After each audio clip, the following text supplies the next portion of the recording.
Today we're talking all about incident investigation, or maybe you don't want to call it that. Let's jump into the intro and we'll find some more about it.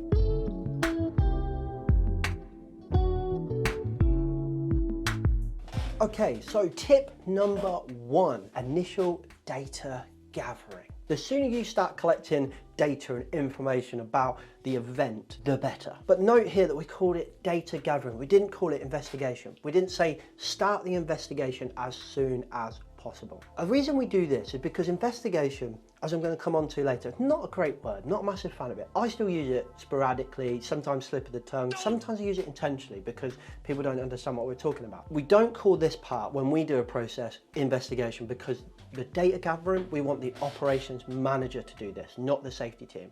If we call it investigation, normally the response we get is, I'm not trained in investigation, which is true. They're not, and they shouldn't be doing it. But data gathering, dead simple. All we want them to do is find things out. Find out who's the event stakeholders, who's got an interest in this event, what's the initial description of what happened, what were the timings, what's the environment like, is it outside, is it wet, is it cold, is it slippy, is it sunny, is it so on. What are the related documentation? So what risk assessments and procedures are applicable to this event? Any photos, take some photos of the event, the equipment. What is the equipment? Do any registration numbers or anything we need to take note of? PPE, is there any PPE that was used, should be used? And just a brief timeline of the events, as much as you can based on the information available. So what the events leading up to the event, and then what happened at the event, and then also what happened after. Tip number two would be follow a consistent process. So that learning process, that incident response and learning, that's what we call it at RiskFluent with our customers. It needs to be consistent. When it's consistent, then we can start improving how we respond to incidents and therefore learning a lot more and a lot quicker. But there's an important point in this consistent process is it should be tiered, right? So it should be tiered proportionately to the severity of the event. So really bad event or really bad potential events, like, oh my God, that could have been really bad, then we want to ramp this up and we want to go into it. But you can't do that for everything. You haven't got the time, the resource, or the money. So proportionate to the severity. But a couple of things should be mandatory. A couple of things that we think you should do every single time. Reporting the event, that should be mandatory. So everything that kind of happens or we know or we learn should be reported. Then the initial data gathering, that should happen every single time. It should be consistent. At RiskFluent, we give our customers a form, simple data gathering form. You could put that onto an app, you could put that on Microsoft Forms. There's loads of ways you could do it. You could just have it as a Word document. That should then go to the safety team. And we do think the safety team should own the rest of the process because the safety team should be unbiased and separate from operations, not hierarchically speaking. Then the safety team will review that data gathering. So they'll go through it. And then they might go out and have a look and find out a little bit more just to understand whether they do want to look into this. And that should be mandatory, all of those things. But from then onwards, it should be severity based. So whether the safety team want to do a more in-depth review and really commit some time to this should be severity based. But that should be the next step, an in-depth review. The next step should be having long conversations with stakeholders. Note I didn't say interview, we'll come on to that next. Then I would say a context explorer exercise, which we'll go through at the end of this video. After that, if it's really bad, then I would look at combining a full causal factor analysis and learning process where we go through the whole timeline and we start to pull off all the contributory factors, and we might do a 5 whys or a context explorer off of each of those contributory factors. And that should produce an in-depth learning report. Tip number 3, remove the policing language. The safety team should own the incident learning process. Totally agree. I get there's a bit of a debate. I don't care. I think the safety team should own that process. However, we are not the police. The safety team are not the police. They should not be commenting on whether people should be fired or held accountable. They collect data, they state facts, and they identify contributory factors. Your job as a safety team is to learn from that incident and to improve the business's risk management, therefore protecting the business and the people, not to find who's at fault. Ultimately, if we're focused on who's at fault, we'll never improve because that just means all of our risk management is reliant on people being nice people and doing things right. If you do find things where you think there is a level of culpability to a person, where a person has maybe just been negligent purposefully, where people should be kind of held to account, so to speak. You've learned that through the learning process. You think, actually, this rule has been broken, and actually those rules are right. Or the rule could kind of be tweaked a little bit, but the rule has still been broken. That should be passed to the manager. The safety team should not be dealing with that. It's a statement of fact that the learning report goes to the manager anyway, and the manager decides on whether they do anything with that.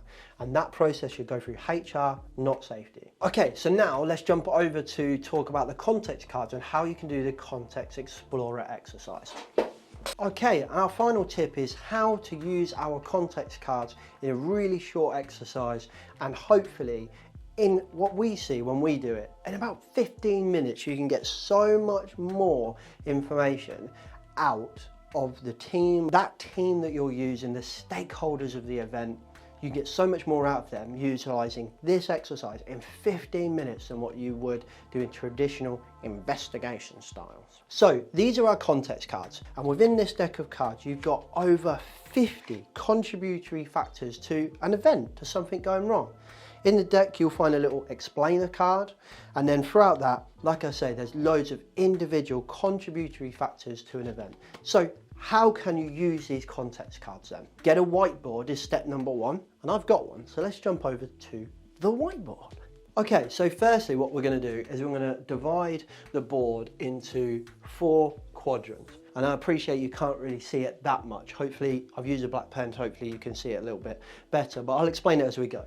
Right, we're going to split each quadrant down into cultural, I feel under pressure to get the spelling right now, situational, organisational, and human. Where you put these doesn't matter, so don't get too bogged down on that. Now what we're going to do is we're going to get a deck of cards and we're going to give them out to each person. If you haven't got the budget to buy a deck each, one deck would be fine, and you could just kind of split the deck and give them out to different people. And now essentially what you're going to do is, with all the stakeholders for that incident, you're going to go round the room one by one.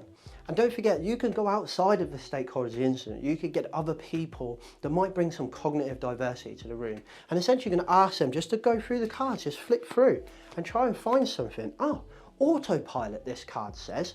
The operator could have been on autopilot. That's a really good point, James. Now what we're going to do is discuss as a group, do we think that applies to this operation? Yeah, I do think it could actually. It could have been on autopilot. Why is that, Steve? Well, because, you know, he does that operation every day. Really good point. Do we all agree autopilot could have played a part in this event? Yeah, I do. Okay, great. Now you get the pen and you go, well, okay, what do we think autopilot is? Do we think that's cultural? Do we think it's situational, human, or organisational? Then what you might get is, oh, I don't know, it's definitely human, but it could also be organisational, you know, because it's kind of monotonous. Maybe we're not changing people around different. That's a really good point, yeah. So don't get too bogged down on the groups, because what you can do is you can take autopilot and you could actually put it in the middle. You could put it, if you think it's just human and organisational, I would say put it down here. Write it about there, yeah? If you think, nah, it's all of them, you know, then write it in the middle. And what you'll tend to get is lots of words kind of around this. Then you'll get some random outliers outside of each box that are like, that's just cultural. But then you might get some ones that sit across the two, for example, like here and here, or that's human and that's situational, so this one's situational, human. And what you'll now start to get once you finish is a really good visual that you can take, you can put into like something like Canva, Word, whatever, and you can make it look really nice and put it into your learning routine report. But now what it does is it helps you learn. You can go, you know what? Everyone thinks this is all cultural. We've got a big cultural problem. Final top tip related to this exercise, but you can apply it to everywhere. So tip number 5, if you are struggling to get away from people blaming the human or just focusing on human error, human related problems, set a rule in the first half of the investigation, James, naughty, in the first half of the learning process, no one's allowed to mention human. So if you're using this exercise, you can say, for the first 10 minutes, nothing can go in this box. So now people are, oh God, I can't mention anything that comes up. They go, oh yeah, that's low competence. Okay, fine. We'll go with competence, but we can't put it in human. So how do all the other situations or the other kind of quadrants contribute to competence? And it forces them to speak outside the box, because sometimes we've got a bias of blaming the human, and we can struggle with that.